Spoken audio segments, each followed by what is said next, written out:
त्यागी हमारी अर्धांगिनी पूनम जी, हमारे मुख्य अभियंता त्यागी जी। ऐसा भी तो आपने इतना छोटा ग्रुप रखा है कि मैं एक एक का नाम लेके बोल सकता हूँ। ठीक है, लेकिन अंत में मैं केवल आपसे 3 लोगों से इसको समेट रहा हूँ सबको कि हमारा प्रिय भूपेंद्र, मनोज और अंकित, ठीक है ना, ये तीनों मेरे स्तंभ है हमारे डिवीजन में काम करने के लिए। मैं इनसे बहुत सीखता हूँ। आज ही मैं इसको बोल रहा था कि मैं जा रहा हूँ तो मेरे बैग में एक बैग लेके आया था कि तू मेरा डिजिटल सिग्नेचर और बोर्डिंग पास रख देना पटना वाला, क्योंकि मैं पटना वाला डिजिटल सिग्नेचर वहाँ मैं दे के आऊँगा। तो इसने मुझे कहा कि नहीं सर आप नहीं दे सकते। मैंने क्यों? क्योंकि उनका सैलरी देना है तो अभी लेके आपको यहाँ आना पड़ेगा। तब कह रही देखिए मैंने आदमी सीखता है तो मैं ऐसे लोगों को प्रणाम करता हूँ, ठीक है ना। तो इसलिए मैं कह रहा हूँ, और चूंकि ये इनफॉर्मल है, मैं यहाँ कोई फॉर्मल बातें नहीं करूँगा। मैंने क्या किया क्या नहीं किया इसका मूल्यांकन मैं नहीं कर सकता हूँ, ये लोग करेंगे।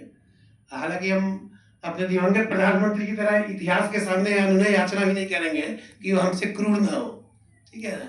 बरसक में इतिहास के सामने डटकर कहूंगा कि उसको जितना क्रूर होना हो, मुझे कोई चिंता नहीं है उसकी। तो सबसे पहले मैं इनकी एक बात कहा कहीं भूल जाऊंगा, मैंने उसको लिख लिया। जनरली आज ही त्यागी से बात हुई थी तो मैंने कहा कि जिंदगी में मैंने 2-3 चीजें नहीं की। मैंने कभी डायरी और कलम नहीं रखा नोट करने के लिए। पहली पोस्टिंग हुई तो एसके दास, ही was very bookish superintending engineer. तो उन्होंने मुझे एक बार डांटा कि तुम डायरी और कलम क्यों रखते हो, जो मैं बोलता हूँ लिखा करो, ठीक है ना। लेकिन ना मैंने कभी डायरी याद रखी ना कलम रखी, और अपने घर में सब कुछ जानते कि मैं मुझसे बड़ा भुलक्कड़ कोई नहीं हुआ, ठीक है ना। फिर भी मैंने इतने साल नौकरी अपनी चला दी। हाँ वो तो मैं बनता ही, ठीक है ना। मैं जो ठीक है ना तो सर भुलक्कड़ नहीं कहेंगे सर, आपको एक एक चीज आपकी दराज की क्या आपने 10 महीने पहले भी रखी वो सब याद रहता है आपको। अच्छा चलिए तो थैंक यू। और दूसरी बात है कि मैं आज तक कभी भी लिख कर भाषण नहीं दिया लाइफ में, कभी भी हमेशा एक्सटेम्पोर बोलता रहा।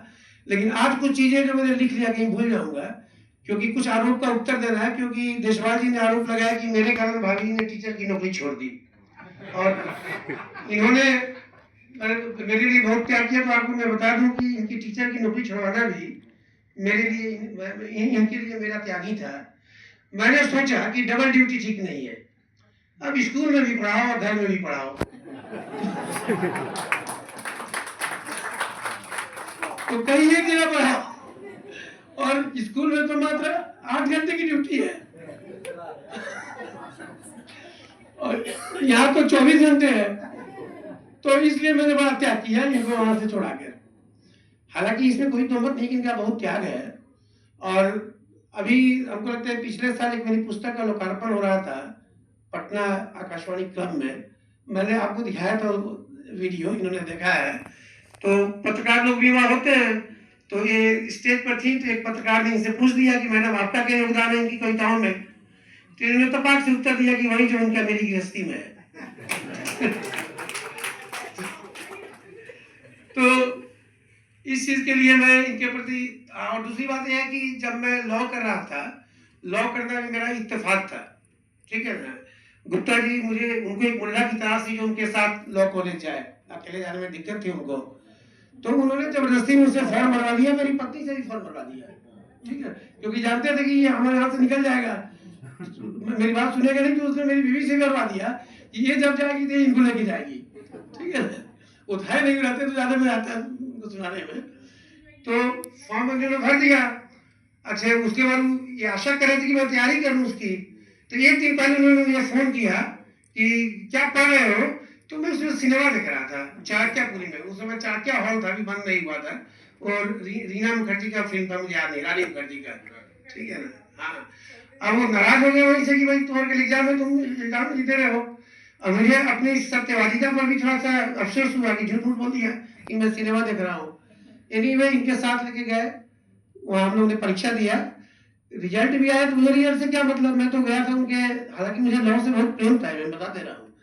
तो भगत साहब ने उनको पकड़ा, वो रिजल्ट आ गया था, भगत साहब के पास गए, भगत साहब भी वहीं से लॉ कर चुके थे। तो वो बोली अरे अरे विश्वभर का क्या रिजल्ट हुआ। उनका 537 के आसपास कुछ रैंक था, मुझे याद है गुप्ता जी का। तो बोले विश्वभर से पूछो। हम उसमें सीरी फोर्ट में थे, कॉमनवेल्थ गेम प्रोजेक्ट जो बता रहे थे उसका चल रहा था। उन्होंने मुझे फोन किया तो मैंने कोई बोला तरजीह न दी और रिजल्ट निकल गया तो निकल गया। बोले रोल नंबर बताओ धर्म सर, तो मुझे नहीं मालूम है। तो बोले घर से फोन करो। घर में मैंने फोन किया तो इनका भी रोल नंबर पूछा, अपना ही पूछा, जो कि इन्होंने पूछा दिया था। ये भी क्वालिफाई कर गई थी, ठीक है ना, ये भी एडमिशन ले सकती थी, लेकिन बच्चों के लिए इन्होंने एडमिशन नहीं लिया, नहीं जा सकती थी वहाँ। तो मेरा रैंक था 123।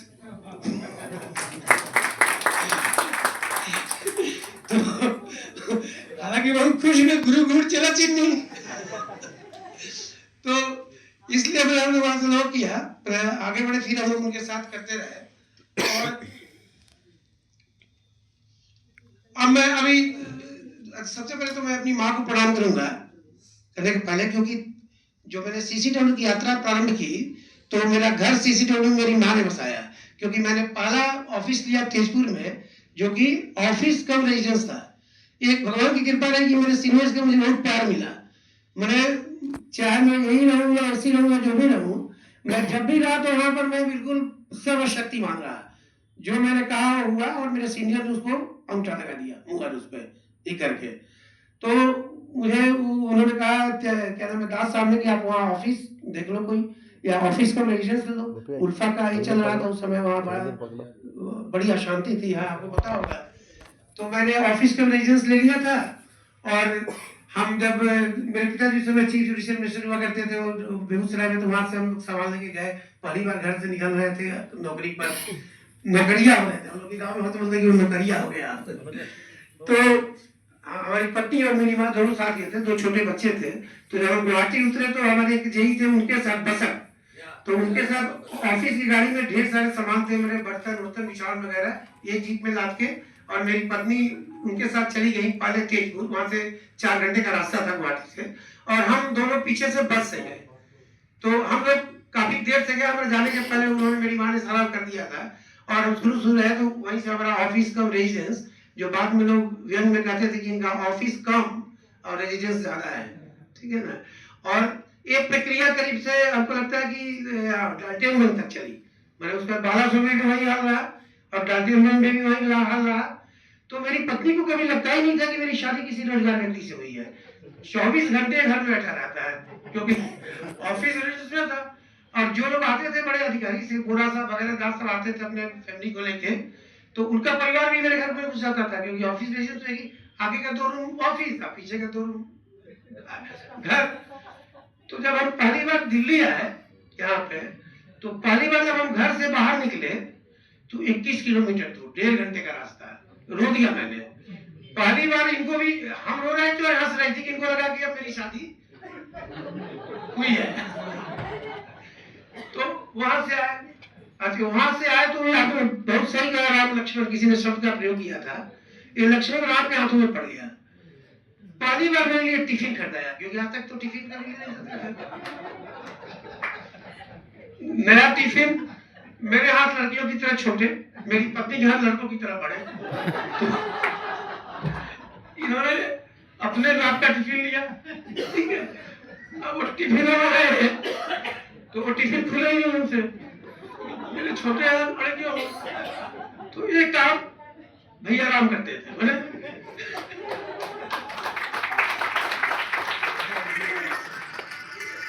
हाँ। तो मेरे जो निवाला जाता था उनमें इनकी वो बंद करती थी और ये खोलते थे, ये होता था।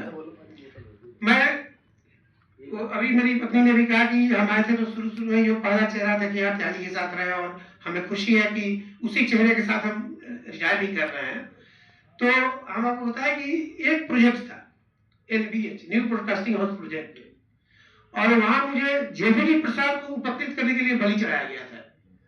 JVD प्रसाद जो थे वो जाना चाह रहे थे, रहना नहीं चाह रहे थे।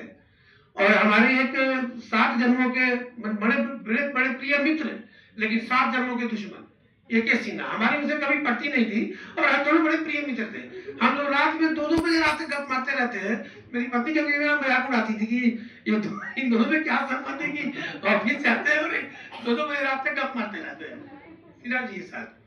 तो सिन्हा जी ने मुझसे कहा कि मैं तुमको NBH में यहाँ ट्रांसफर करने वाला हूँ, तो हमने कहा कि सर ऐसा है कि बड़ी मुश्किल से मेरी बेटी का एडमिशन केंद्रीय विद्यालय में हुआ है, और केंद्रीय विद्यालय में नियम है कि जब तक 6 महीने आपका नहीं हो जाए, उस समय नियम था, तो आपका एडमिशन बाहर दूसरे केंद्रीय विद्यालय में नहीं हो सकता है।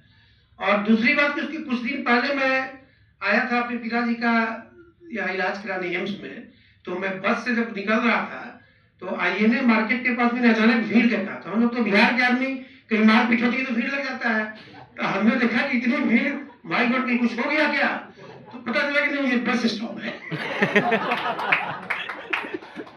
तो मैं घबरा गया, हालांकि उससे पहले मैं एनटीपीसी में नौकरी कर चुका था, लेकिन उस भीड़ को, चूंकि मैं उड़ीसा में रह रहा था, उड़ीसा बिहार से बड़े शांत छोटे छोटे जगह है, समुद्र के किनारे बालासोर में था, तो मैं घबरा गया कि यहाँ पर नौकरी करने आया भाई, इतनी मुश्किल। और उसमें एक सीना ने अल्टीमेटम दे दिया। तो हम बोले कि जब तक हमको घर नहीं मिलेगा और मेरी बेटी का एडमिशन नहीं होगा, तब तक मैं दिल्ली नहीं आऊंगा। बोले तुम समझते नहीं हो, क्या बता रहे थे, नरसिम्हा राव का प्रोजेक्ट है, ये है, बड़ी बड़ी बातें कर रहे थे, मंत्रालय का है, यहाँ पर ये होना बड़ी बात है, कुछ नहीं जानते हैं, मुझे एडमिशन मिलेगा, घर मिलेगा तो मैं आऊंगा। तो उन्होंने मुझे एक टूर दिया वहां से आने के लिए। टूर मुझे इसलिए दिया गया कि ताकि आकर मैं अपने घर की तलाश कर लूं और बच्चे के एडमिशन की संभावनाओं पर देख लूं।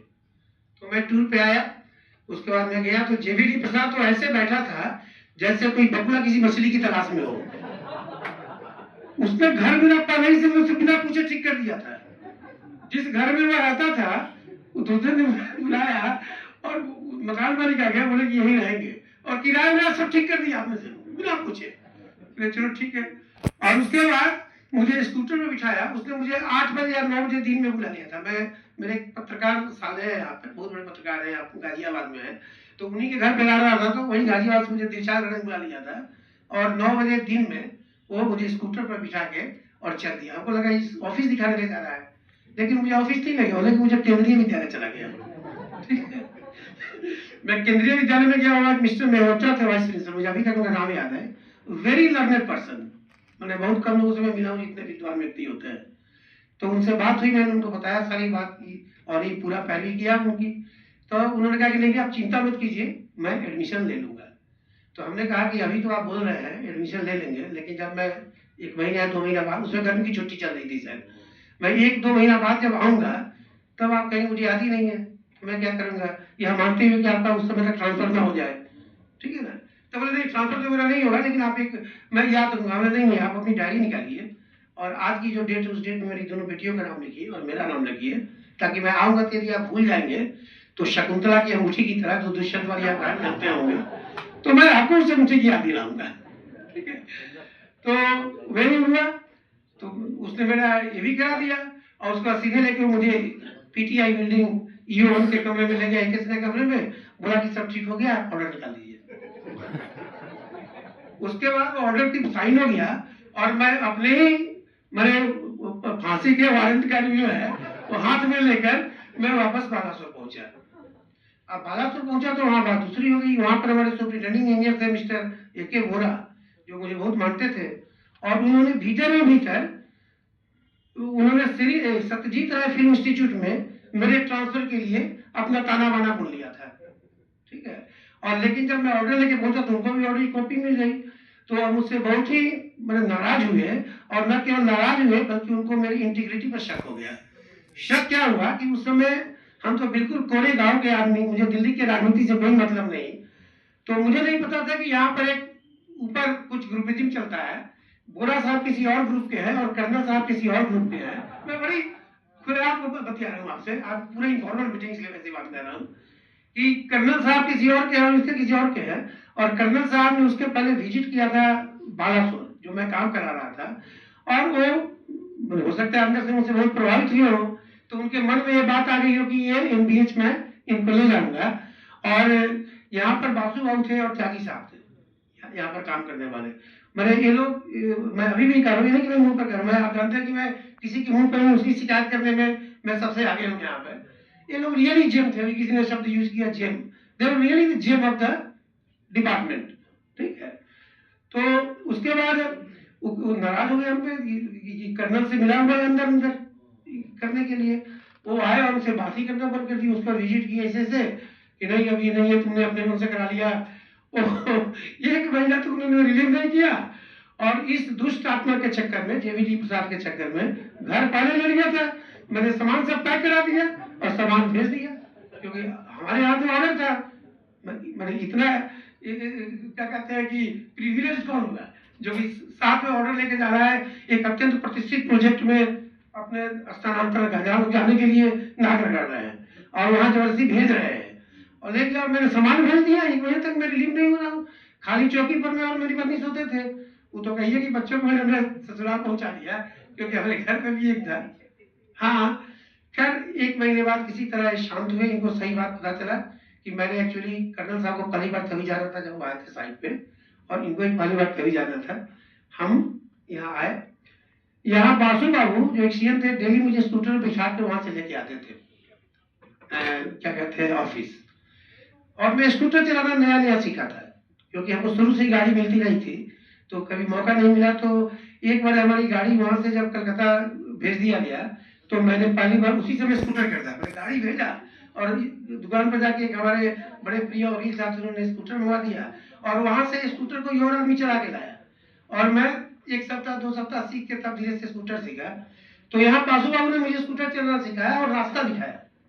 एक दिन वो एक सीना के साथ बोले कि हम इसको लेके चल रहे आगे आगे, अब तुम अपने स्कूटर से मुझे पीछे पीछे लेके आए थे, मैं चला के आया था, और बोले तुम पीछे पीछे आओ, हमारे साथ साथ चलो। आप दिल्ली के तो जानते हैं, ट्रैफिक हो सकता है कि आपके लिए हरी हमारे लिए लाल हो जाए। वो ट्रैफिक निकल गई, वो निकल गया आगे के सीना के साथ, मैं अकेला। लेकिन एक फायदा हुआ कि मैंने उस दिन सारे रास्ते जान लिए, यहाँ से दिलशाद गार्डन के। तो मैं ये कह रहा था कि जैसे अभी आपने हंसी की, ऑस्ट्रेलिया की 3 बजे तक आपके पास टाइम होगा, कोई दिक्कत नहीं है। अभी इनका मीटिंग ऑस्ट्रेलिया के अपने खिलाड़ी हंसी की बात कही, ठीक है ना? मैं कुछ खरी खोटी बात बता रहा हूँ। ऑस्ट्रेलिया के खिलाड़ी हंसी की बात की। हम लोग के जमाने के क्रिकेट में सबसे बड़े जो पुरोधा होते थे वो सुनील गावस्कर हुआ करते थे। हमको याद है वह दिन, हम लोग लॉर्ड्स में जब मैच होता था इंग्लैंड पे, रजाई उड़ के सोते थे, सुबह सुबह कमेंट्री आती थी। वह कोई मैच चल रहा था जिसमें लॉर्ड्स में सुनील गावस्कर ने 220 रन बनाए थे या 221 रन, और 221, और भारत को वह मैच, मैंने बड़े बड़े लोगों ने, क्रिकेट प्रेमी ने कहा था कि आज मैच खत्म हो जाएगा दोपहर तक, और गावस्कर उस मैच को खींच के ले गए थे अगले दिन शाम तक, और वह मैच भारत जीतते जीतते रह गया था। वह जीतते जीतते रह गया था। मुझे सुशील दोषी की कमेंट्री की वो लाइनें याद है कि दिल के मरीज जो है वो कृपया कमेंट्री सुनना बंद कर दे, ठीक है? तो वह खिलाड़ी चाहे जो भी आगे बढ़ा हो, लेकिन भारत के उन स्थितियों में वह खिलाड़ी और उसके साथी थे Chetan Chauhan, running between the wicket. मुझे लगता है कि भारत के इतिहास में ऐसे रनिंग बिटवीन द विकेट की जोड़ी कभी नहीं रही, और शायद ना हो। इनके दोनों बीच में जो जोड़ी होती थी, और उस मैच को जीतते जीतते रह गया भारत। और ये लोग ऐसे थे कि जबकि मैंने भारत की स्थिति जब बहुत कमजोर हो जाती थी, तो उस नैया को खेने वाले यही लोग होते थे। तो कल जब वो हो रहा था, कल ऊपर बहुत बड़ा ये हुआ था, और बाद में थोड़ा बहुत भाषणबाजी हो रहा था, तो एक व्यक्ति ने किसी चमचागिरी के अंदाज में किसी के बारे में कह दिया कि ऐसा चीफ इंजीनियर ना हुआ था, ना है, ना होगा। मैं एकदम स्पष्ट बता रहा हूँ, ये बातें मुझे बिल्कुल अच्छी नहीं लगी, और शायद त्यागी साहब नहीं समझे हो, मैं वहां से उठ के चला गया पीछे खाने के बहाने, क्योंकि मैं गलत चीज को बर्दाश्त नहीं कर सकता। क्योंकि आप ये सोचिए कि आपको किसी व्यक्ति ने ऐसा दिन भर खाना खिलाया कि रात में आप आईसीयू में चले गए, मरने के आपके जीने के लाले पड़े हैं, या यूं कहिए कि हम आपार्थी को ढो के ले जा रहे हैं और हम कह रहे हैं कि ये अमर है। यही बात हो रही थी, ठीक है ना? कि आप आईसीयू में हो और ये कह रहे हो कि सीसीडब्ल्यू का भविष्य बहुत उज्जवल है। अब क्या रहा भाई आपको उज्जवल करने के लिए? तो मैं यह कह रहा हूं कि अगर सुनील गावस्कर की कोई भूमिका अदा किया है तो त्यागी जी अदा किए हैं। बुरे दिनों में आप अपने संस्था को कहाँ खींच के ले जा रहे हैं। मुझे पता है, जब मैं दिल्ली आया था और मैं बहुत लोगों से मिलता था, तब के दिन और आज के दिन में बहुत अंतर है। अभी माला एंगर से बात हो रही थी और वो सीसीडब्ल्यू की भूरी भूरी प्रशंसा कर रही थी। एक दिन हमसे बात हो रही थी तो हमने कहा कि मैडम मुझे बहुत खुशी है कि जब आप लोग सीबीओ के गुरूर में रहती थी तो उस समय आपको लगता था कि सीसीडब्ल्यू सबसे भ्रष्ट डिपार्टमेंट है, और जब आप मेरे साथ 3 साल भी काम की तब आपको लग रहा है कि सीसीडब्ल्यू से तो ईमानदार डिपार्टमेंट कोई है ही नहीं। और आप इंजीनियरिंग की बात कर रही हैं, हमने कहा कि कॉमनवेल्थ गेम में कितने लोग जेल चले गए, कलमाड़ी तक जेल चले गए। आपने किसी इंजीनियर को जेल जाते सुना कि कोई सीसीडब्ल्यू का इंजीनियर का भी जेल गया, सीबीडब्ल्यू का जेल गया? उसी तरह पता नहीं उस दिन मीटिंग में मेरे साथ कौन थे, जैन साहब की मीटिंग हो रही थी और कोई इलेक्ट्रॉनिक्स इंजीनियरिंग के बैठे हुए थे, डीके पंडित जी थे। मैंने स्पष्ट कर दिया कि जो चीज आपको नहीं आता है उसे क्यों बोलते हैं। अगर दिल का ऑपरेशन करना हो और दिमाग के डॉक्टर को दे दे ऑपरेशन करने के लिए तो ऑपरेशन कर पाएगा। तो मैंने उनको स्पष्ट, मैंने वहीं पर फाइल में चीजें लिखी सीओ की संज्ञान माने के लिए।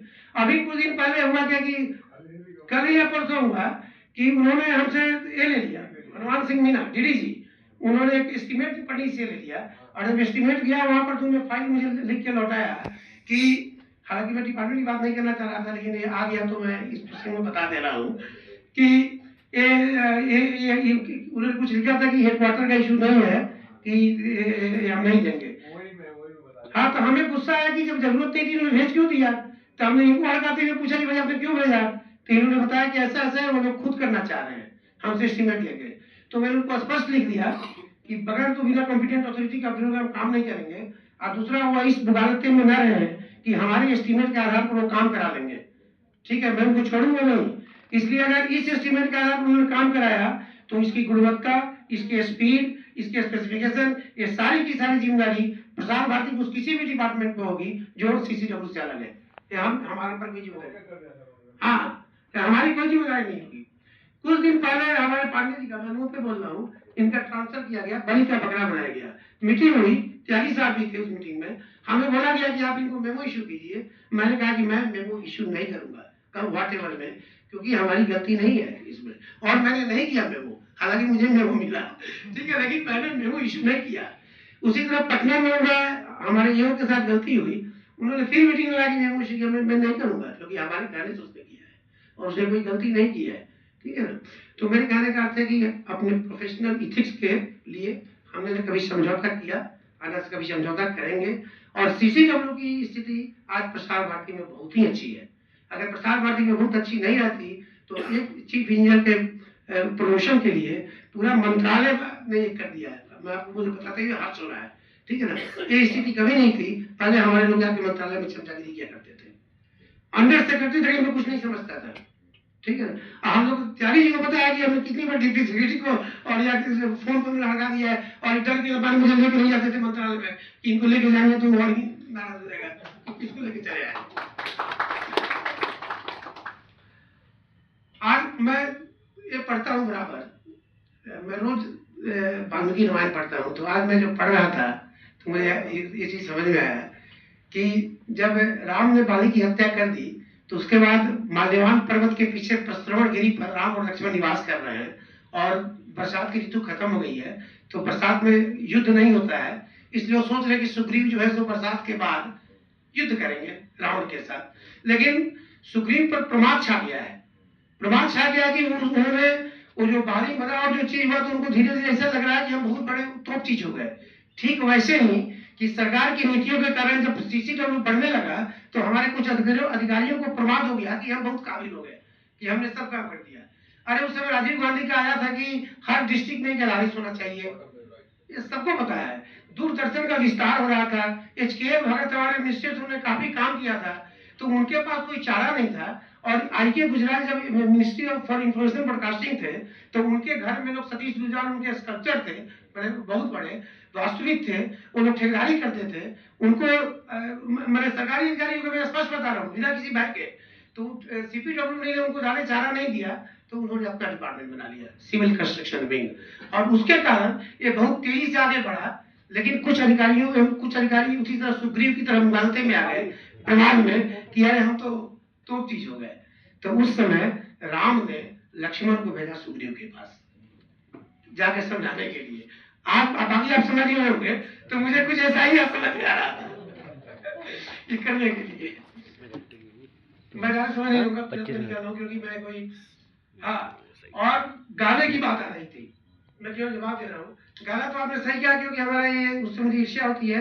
वो एक बार मुझे ले भी गया था एक प्रोग्राम में, हमसे उद्घाटन कर रहा था, बड़ा सम्मान दिया था लाजपत नगर के ऑडिटोरियम में, बहुत अच्छा गायक है। तो ये गाता था तो कभी मुझे लगता था कि ये कह रहा था हम ही का लाइन सुना देते हैं इसको, तो उसी में मैं इसको मैं पल पल दिल के पास तुम रहती हो सुनाता था।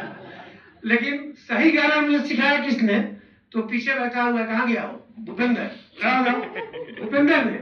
वो क्या हुआ कि चूंकि मैं एक पाँव मेरे ट्रेनिंग में और एक पाँव डिवीजन में रहते थे, तो कभी कुछ लेके आता था तो सर एक मिनट में बस 2 मिनट में तुरंत आ रहा हूँ सर। तो बोला कि क्या सर, कभी उस पग में कभी इस पग में बजता ही रहा हूँ मैं। गुरु की तरह तब से मैं रोज घर में जाके गाना गाता हूँ। अब मेरी पत्नी को दूसरा चीज बदलती है कि क्या गाना है। तो आप लोगों ने मुझे बहुत प्यार दिया, मैं इसको कभी नहीं भूलूंगा, ठीक है। और मैं किस किस का नाम लेके बोलूँ, किसी एक का नाम छूट जाएगा तो मेरे लिए अपराध होगा, इसलिए बोल रहा हूँ। नहीं तो सभी मेरे प्रिय हैं। और अंत में मैं जाते समय 2-3 चीजें जो मुझे याद रहती हैं, जो लगता है कि कुछ हुआ मुख्य काम में, एक SI का इम्प्लीमेंटेशन जो कि उसमें बड़ा अच्छा, मैं अपने को फुल मार्क्स देता हूँ।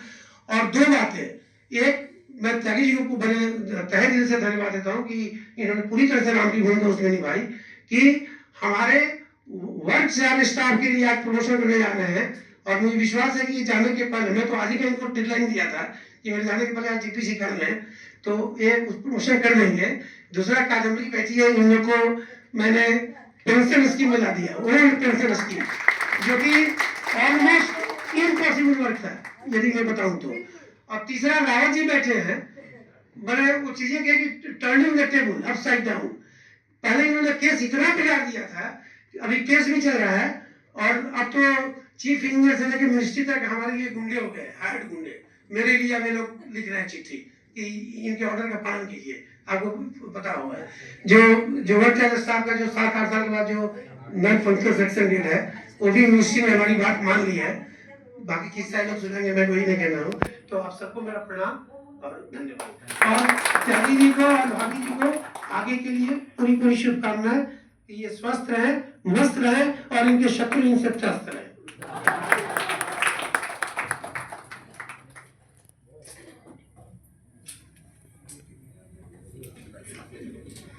Thank you sir, thank you. काफ़ी हमारा आपने